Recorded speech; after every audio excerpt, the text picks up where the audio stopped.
Hi guys, welcome back to my channel. So today I want to teach us a very quick and short tutorial.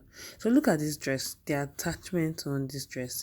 I want to show us how to give it structure without using haystay, gumstay and all of that. Okay, so this is crinoline here, and most of the time the one sold in the market is not always as thick. So what you can do is you cut out your crinoline like this of a desired length. You cut two of it the same length. You can even make it triple if you want to, but I doubled mine, which is fine.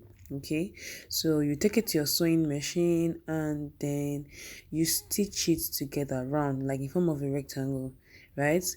Then don't forget to tape the edge of the crinoline so that it doesn't one tear the fabric and then make you uncomfortable. Then you cut out a fabric like this. Okay, so this is 2.5 inch unfold and the width of my crinoline is 2 inches, so I have half inch for seam allowance. Okay, so I'll take this to my sewing machine, okay, and then sew it round and leave one end opened. Okay, so half inch seam allowance for sewing. Now I'm done sewing, I've already pressed it and my seam is in the middle, not at the side.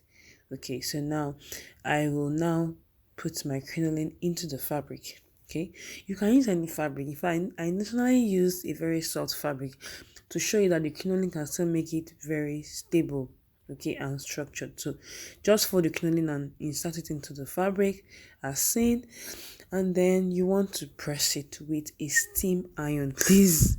Okay, press it like this to make everything smooth, and don't forget that one end is still very much opened. Okay, so I'm still pressing, and then this other end here I'll just fold it in half inch seam allowance in like this, and then I'll go ahead and stitch it, and that's all. So you can make up to 1 or 2 or 3 of these depending on the length, and then you attach it to your dress. So you can see the way I pinned it. You notice that I didn't even have to I didn't have to pin like the other side of the crinoline to the dress form. It could actually stand on its own. Can you see? I didn't have to pin it down. You see, so that's it. It's a very simple tutorial. I hope you learned something from this.